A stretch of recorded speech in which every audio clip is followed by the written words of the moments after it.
Alright, so we're going to go ahead and get started on installing this leveling kit on a 99 GMC Sierra. I've taken the liberty. No one needs to know how to jack up a truck. Y'all should already know how to do that. I don't have level ground, nor do I have a big enough patch to do all of this on concrete. So I'm doing with what I got. I jacked up the rear axle and put my jack stands there, but in the front looks a little bit more sketchy. Truck sits over the concrete patch, and I went ahead and just put some cinder blocks on a piece of 4x4 post. Again, not ideal, not the safest, but it's gonna work for what I need to do. Hopefully I don't move the truck around too much. Seems to be solid. It'll be alright. It ain't going nowhere. So here we're going to start on the first key. This is a 19mm bolt. We're going to make sure that that pin right here is setting on there on both sides. That needs to rest on there, because if not, that's under a lot of pressure. When you pull that out, it's going to send things flying. So let's go ahead and take this out.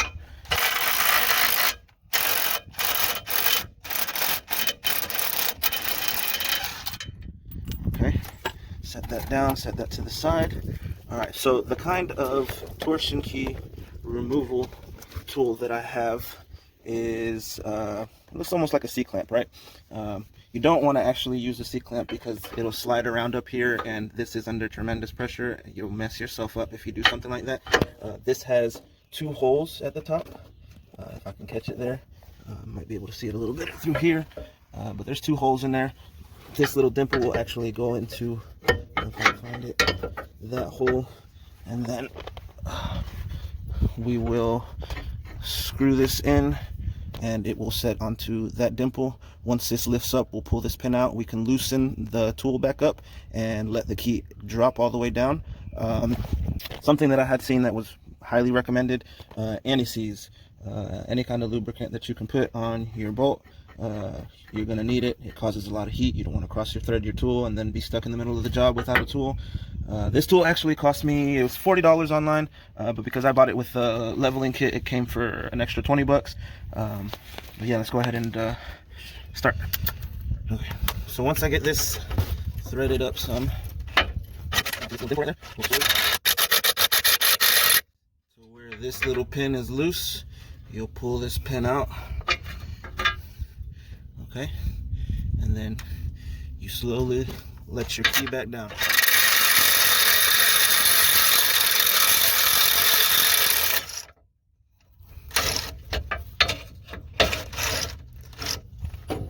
And that's it.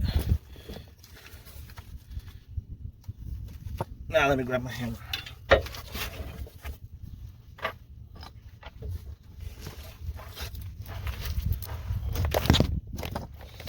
So now that this is out, the pin is out, the key should, with a few hits, should come loose.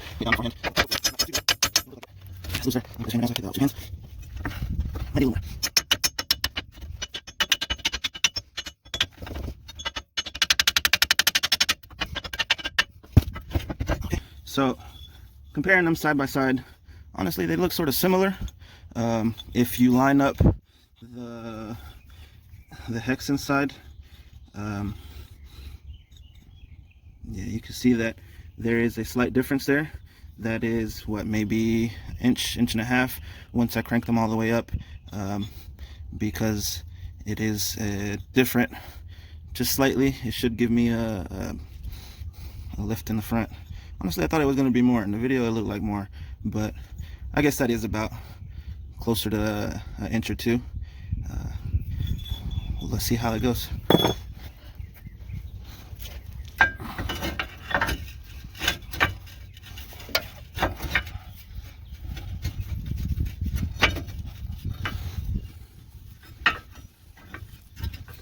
Alright, so I was going to put this back in, but because I am going to do the shock as well, this is under load. If I tighten up that torsion key, and my lower control arm where the shock sits is under pressure as well, because that's where it connects to. So I think I'm just going to go ahead and before I put the bolt back on the key, we'll go ahead and swap out this shock so I'm not fighting the lower control arm bolt with the pressure that this gives to the lower control arm, the load or whatever. But let's go ahead and take those bolts out.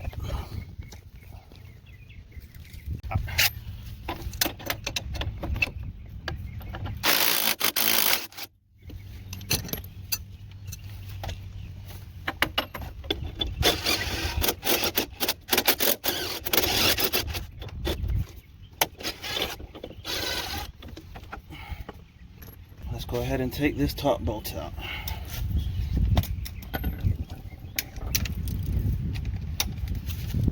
Okay, again, this one is 15. Okay, so with this little cover, boot, whatever you want to call it, over the shock tower, I cannot get some locking pliers in there to stay. I'm having difficulties reaching over the top with the impact and holding this in place and holding the camera. So now I set up the camera, I took out the extensions. Let's give it another rip.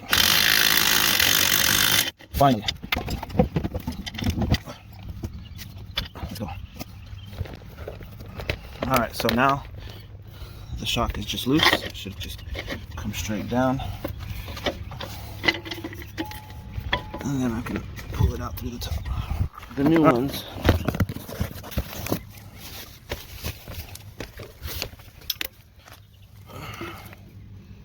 So it does have this cover on here. I don't know whether I should, well, I don't think I can take it off and put it on this one.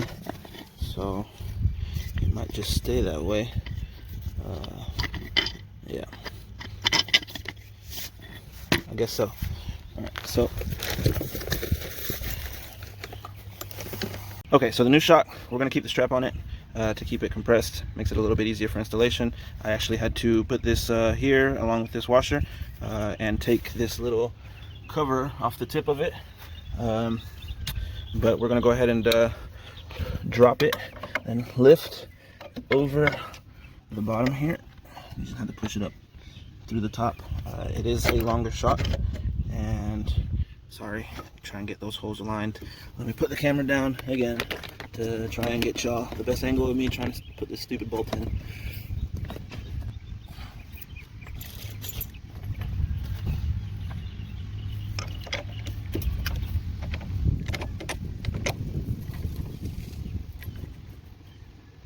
Okay, so got that in there.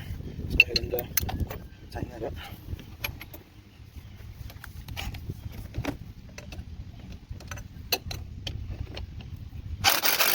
Doesn't have to be all the way tight. We still want to be able to adjust the top. Okay, so now I'm gonna cut this loose. Pull it out. Try pulling it out. The top. Okay. And then this little bushing. Actually, let me show you the set of it. Set this up here so y'all can follow along. Sorry for all the camera movement. Okay, so this bushing underneath here looks like this. It has an indentation in it. It will sit like that, and then once I put the bushing on the top, it has a I don't know what you would call it. Sets in place, so they're supposed to sit together like that, locks it in place. The washer sits on top, and then the nut on top of that, and it sandwiches it all together. If it's uneven, it will not sit right. You will have issues later on. It will come loose. You may damage something, but keep that in mind. This set, this kit, this is how it came.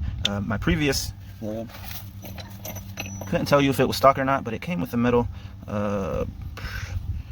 insert that went over the shock. But yeah, I don't know if this means it's cheaper. I don't know if it's going to hold up as good, but we'll check it out. And yeah, let's get to it. All right, so washer on. Oh nope. Bushing first. Make sure that sits in place. It's nice and tucked in there. And then the bushing, or then the washer, and then your nut.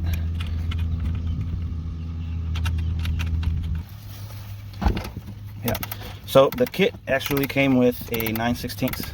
It is supposed to be a 15, what I took off, but anyways, now you see this is going to spin. From what I understood, it will keep spinning until it doesn't no more.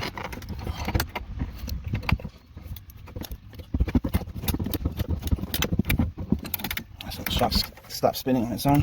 I'm just going to continue until I see that bushing. I don't have torque specs, but I'll wait until I see that bushing compress a little, or until that shock starts to spin again. There, spinning again. Let me give it a few more cranks.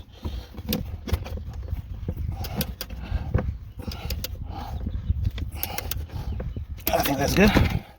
Didn't sing that hard when it was on there. Alright. And now we'll go ahead and finish and tighten up that bottom bolt. Alright. Now that shock is installed, I'm going to keep the wheel off because we're going to end up changing this upper control arm. Let's go ahead and get back down here to installing this key. Alright, you see the second indentation here is where the tool is actually going to go. Or, yeah. This indentation over here is where the actual key bolt is going to go. We're going to clean this up and put some anti-seize on it. I don't want it to heat up. I don't want it to seize up or cross thread or anything and mess up. So let me grab my pad.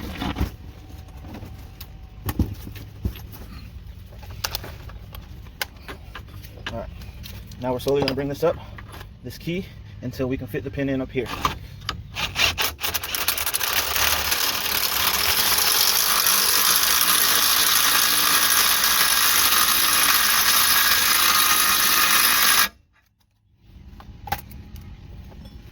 Alright, so see, this has little grooves on the side that sit on the edge right here. You want to make sure that you set it there. You don't want to put it uneven. Again, this holds a lot of load, a lot of tension, and it can be very dangerous.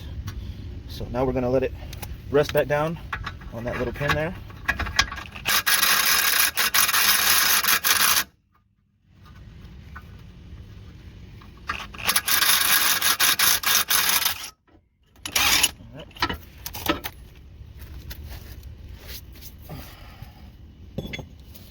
Now that it's sitting on that pin, we're going to put a little bit of anti-seize on this bolt here. Don't want anything to mess up, cross thread or anything. Honestly, I've never used anti-seize, but I do want this to last a little bit longer. I don't want it to mess up. I do beat on it quite a bit, so I figured to make it easier if I take the necessary precautions to install it correctly. And I don't have actual measurements on what I had it at before. This is a different key. I'm just going to install it close to halfway. Either way, once I get tires, and I'm going to need tie rods, and it's going to need an alignment.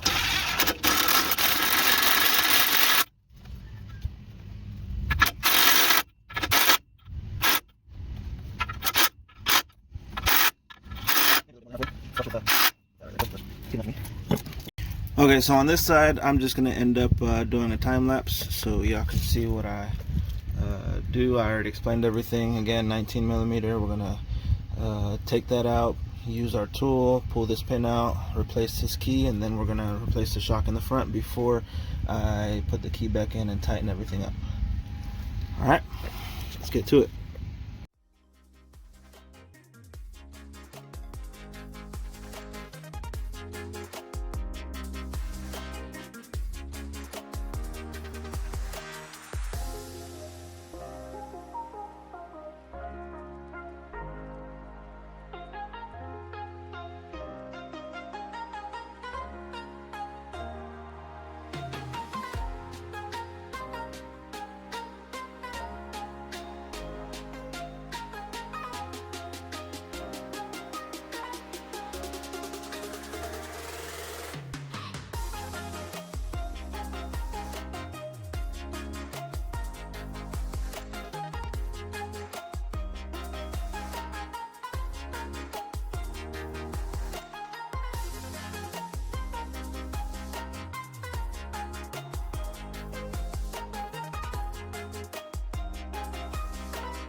Alright, so the torsion keys are both installed.